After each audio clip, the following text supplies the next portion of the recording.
start looking into a little bit more, taking some machine learning class. So a grad program usually has these courses, but still, it's related how much they are motivated to do so. So I do see some very capable students. One of I think he's well in the middle of my PhD student level, but as a master student, so they could definitely do a good job if they're really pushed deeper into this domain. And as a grad level, PhD level, they probably can challenge a little more by looking at the related literatures and the strengths and weaknesses. That seems to be very suitable for PhD students. Yeah. So thanks, Jing. I'll add, I agree everything with what was said, and I'll add this. What we have, first of all, it's very possible. We have both undergraduate and master's level students who are successful in machine learning in all the different flavors. Although I do have to say the reality is, to some extent, undergrads and master's level have to look at those things as black boxes to some extent. But here's how we do it. We trick them. We trick them because it's scary. And so how do we get them over that scary barrier? And that there's group work, maybe teaming up younger students with more senior students who already went over that scary hump. And then begin with digestible related activities that aren't quite machine learning, but get them towards there. And what I mean by that is visualization, for example, data exploration. And in doing that, hopefully there's enough of a community of peers around them when they're generating these visualizations, not really knowing how they came about, but there's enough of a community around them where they can sort of start asking questions. Oh, well, what is it about this visualization? Or how was it arrived at? And I think that's what I mean by tricking them. And then they start talking more about these machine learning concepts that are pervasive across TensorFlow, PyTorch, you name it. And then they're not as scared anymore. And the experience that I've also had is that if students who are mathematically mature, they're the ones who are more likely to maybe look behind the curtain. But yeah, group work, black box stuff is not good as it is, just using something as a black box. But the reality is that's what undergrads can do to a large extent. It's a tough problem. I'm sometimes scared of machine learning. I'm often scared of machine learning. Yeah, definitely. And whatever the next one is. All right. So this is a great question to start. Anybody want to follow up on that? Yes, there's a the back. Yes. Just a thought on what you said. These are also a new pattern, right? And me too. So it's like the third year as an institution that I'm currently affiliated with, it's also many undergrad institutions also have master's campus, many undergrad. So I fully relate to what you're saying, but I think this is also our job as educators to think about the material that we can develop for speakers and also the courses that we can develop, right? So and it's an opportunity, it's like and you can think of what you can present as a courses, and then I have found that it's much easier to teach it to a large number of students rather than create them one by one. So it's part of the whole new course. Once you have it, you encourage all the students to take that course, and then they're trained so they can follow up on the environment.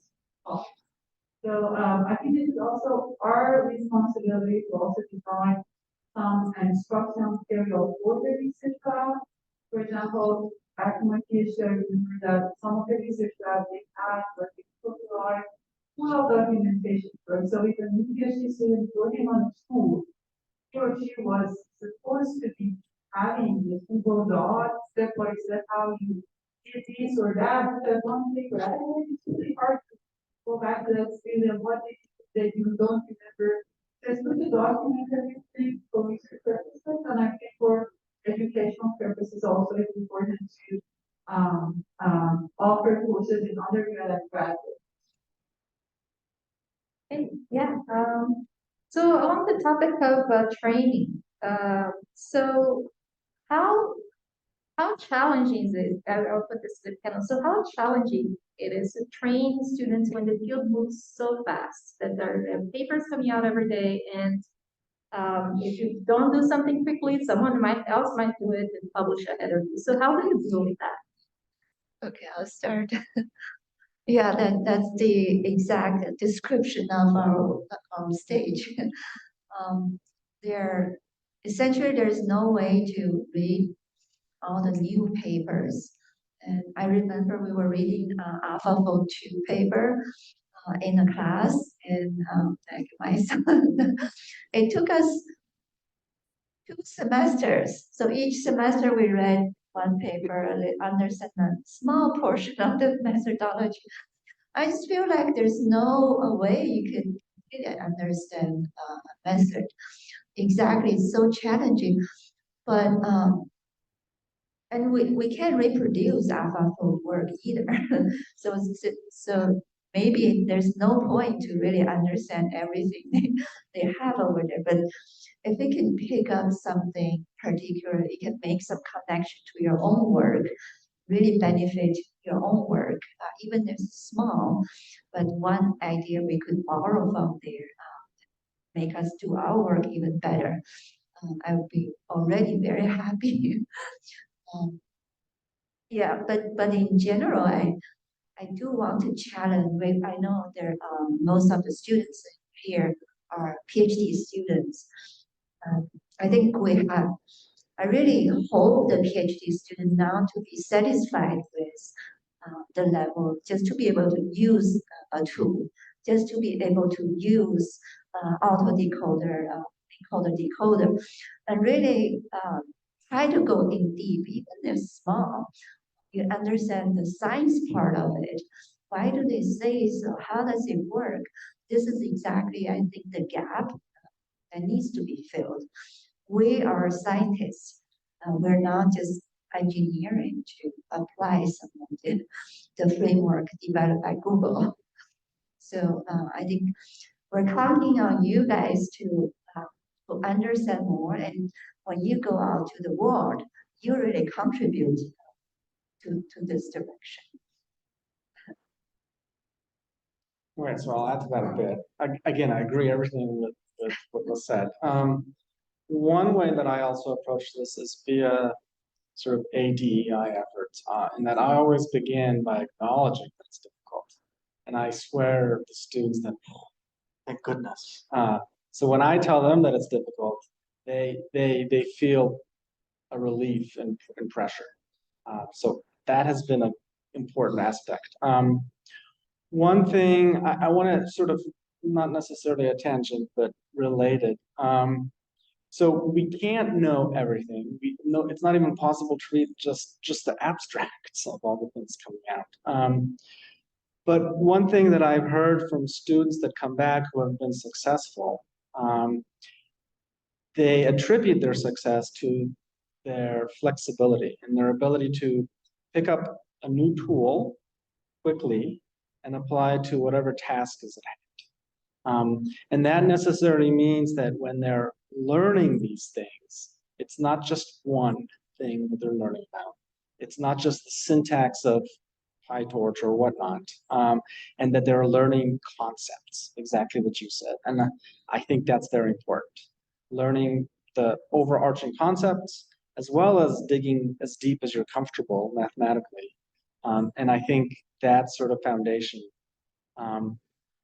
allows students to go on to higher degrees or to industry, and then be able to tackle on new problems and whatever new technology will be there in 10 years, 5 years, or heck, in 6 months. 6 months. Yes. Okay. Anybody else from the audience who'd like to? Do you have any thoughts on this? Have you experienced like having like write a big real quick because someone else might do it before you? So, do you have anything to share? Okay. Well, you mentioned AlphaFold, and now we have all these companies working.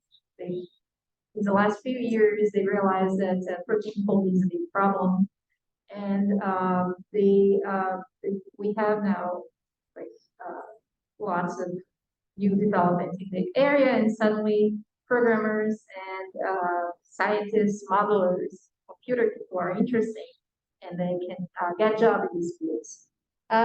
But before we can get job in the field, we are in academia. We are like research, and how I guess that touches one thing that you said, like how can we make sure that labs stay competitive, or like what can we what does academia have to offer that is different than what Google is offering?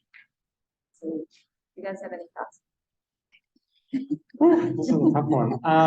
I think what we as faculty, what we as faculty have that is an advantage is we can explore different avenues without too many repercussions of going down a bad path.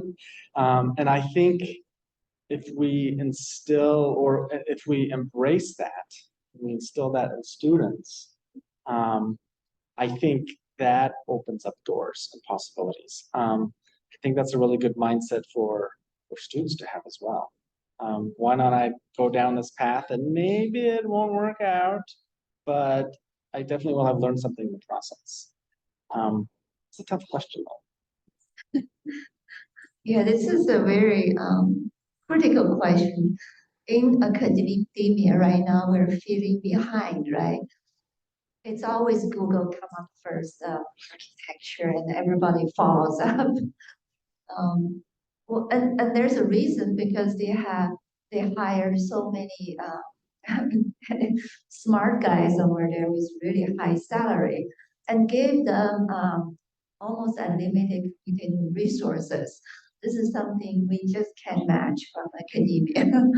So there is a reason that as a group, Google does well, but academia, I hope it will change because we are particularly good at developing some new ideas, try really new ideas that could be probably down the road incorporated into their framework. Even when they hire a student, PhD graduates, they're looking at, I think they look at what something new you have contributed to the field. Even if small, but it's something stimulating other people's work that's still good. Hopefully academia still can keep up going in that direction. And really, we like to look deep in their methodology, what really matters, what is just more engineering steps. I don't know how we can do better, but hopefully we could develop it in that direction.